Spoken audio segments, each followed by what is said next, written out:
it's really interesting, the mentality that a lot of health optimization, longevity, biohackers, or said biohackers, like it's interesting to watch their mentality, because it's basically like, I'm going to throw everything under the kitchen sink at this, and I'm just going to be kind of like this N of one tester of everything. And they go from like, maybe not feeling good to feeling like pretty good. And then they're like, well, now we just throw more at it. And then they start like, this is not working, or I'm feeling worse. But they keep on just doing it and doing it and doing it without much of an understanding of what they're putting into their body and kind of the behavior they're engaging in, like how it can significantly impact them. So I'm kind of one of those people, man. Like when I heard about this field of nootropics, and dude, and listen, and I want to be very clear to the listeners here, I was one of the people that, like, I had a really good background in neuroscience, in neuropsychology, and the way the brain functions and operates with exogenous substances. I had a pretty good background, especially compared to most people in the world. And I still was like, oh, I'm a biohacker. Like, I just want to take every nootropic there is, and I'm going to mix them, I'm going to mash them. And dude, it had me feeling like garbage until I learned about it. And then I started to be able to optimize things and utilize them effectively. And like, I like the word that you used, efficiently. So is that what you're referring to? Like when you say kind of like, were you kind of like one of those like, hey, I'm going to be the lab rat here and test stuff out on me? Or is it more like, oh, I didn't realize, or I didn't understand this stuff, and then I got into the research and then became more aware of it? Like, what was that personal journey like for you? So I think the personal journey for me was more because at the time my work requirements had me focused, like say, in the exercise sciences, but my interests, like a lot of my peak interests, were more in supplementation, but also brain function. So I was studying really the different functions of the brain at the time. Because also now, if we move forward a little bit, I was going through my PhD, and I got my PhD through Concordia in Chicago. So it was Health and Human Performance was the degree, and my primary focuses were neuro and nutrition, because in programs like that, your focuses are like what you're studying and like what your dissertation is leading to. And I was working in a lab from 2015 to 2018, and then from 2018 to early this year, excuse me, I went to go work for the company Life Extension down in Fort Lauderdale, Florida. And then that's when I entered more of the health and longevity space. And so I was also highly involved in designing research for the clinical lab there, because they have their own clinical lab.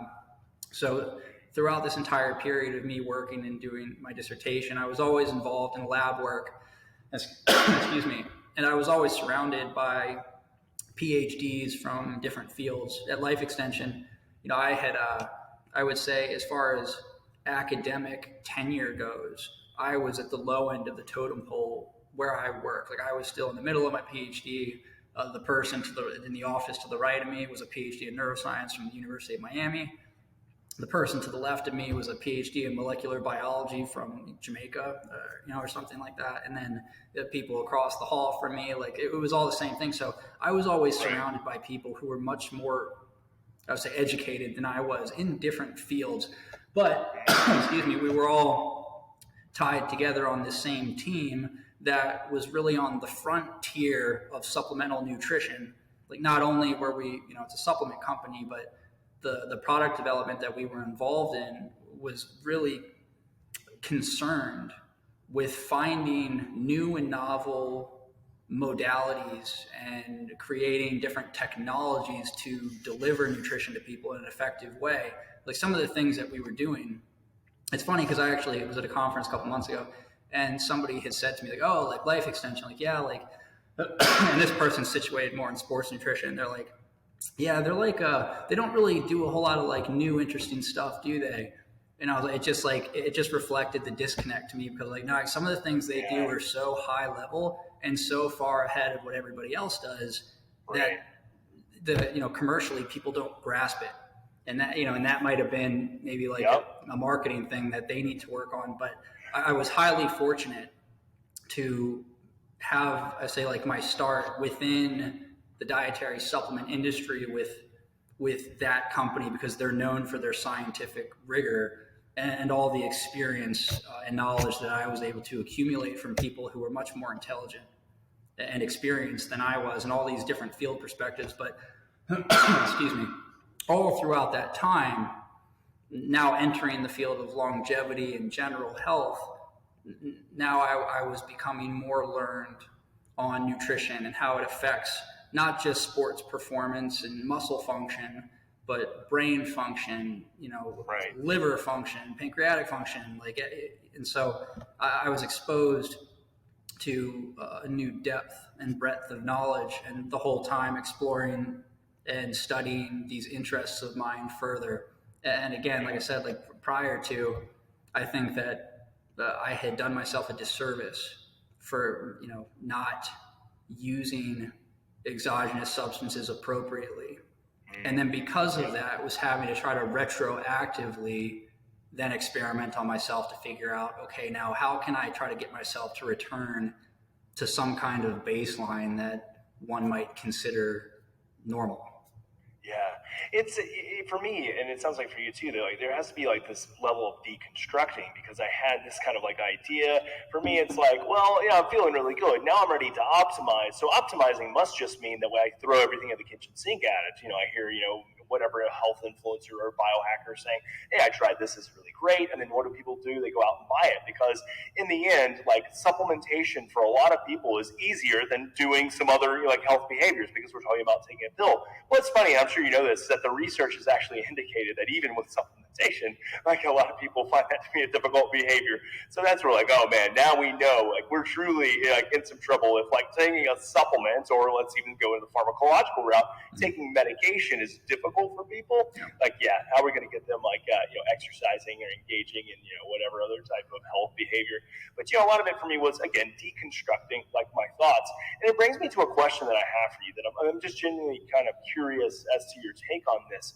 I feel like there's such a dichotomy out there on viewpoints in regards to supplementation.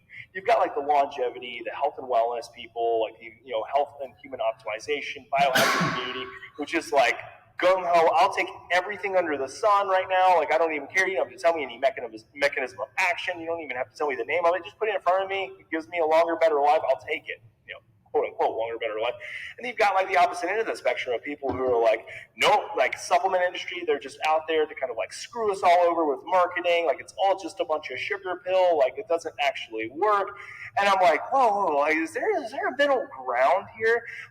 Have you seen that kind of how do you reconcile that? That balance there? Because that's a really weird one to me, that we have almost I won't say the conventional medical side, who's on the anti-supplement side, and then you've got the biohacking health optimization side, who's on the anti-pharmacological side. But it feels like that dichotomy. Is that something that you see, something you've experienced, and then how do you reconcile that? Oh, absolutely. Absolutely. I think that a lot of us, depending on where you kind of sit. I think some of us, you look at it as a spectrum with a hard line drawn in the middle, and some of us might lean left or right of center. But I would like to think that it sounds like you might be similar to me in this vein, is that you understand the importance and the necessity of modern medicine, but try to see when is it most beneficial and relevant, and then also when is it more practical and useful to use more of natural remedies on people. But excuse me, I don't think that anything is as simple as big pharma is Satan, and the FDA is just out to make a buck, and the supplement industry is unregulated, which is one of the weirdest things that when people say it to me, the supplement industry is not regulated. I'm actually, the supplement industry is a lot more regulated than most of your food in the grocery store is. Wow, that's crazy. Yeah. And most people don't know that. And sure, I'm pro supplementation. I love learning about these things. I believe in it. I believe that in the appropriate context, and when used in an intelligent manner, I believe in the efficacy of natural supplementation. That's why I do what I do. Thanks for listening to the Hanu Health Podcast. We hope you enjoyed the show. This podcast would not happen without listeners and supporters like you. And the best way to support us and the show is to head on over to iTunes and provide us with a 5-star review. This helps us reach others and spread the good word of breathing and stress resiliency. If we read your 5-star review on air, please reach out to podcast@hanuhealth.com with your name and mailing address, and we will send you some sweet Hanu gear. Until next time, breathe better and stress less.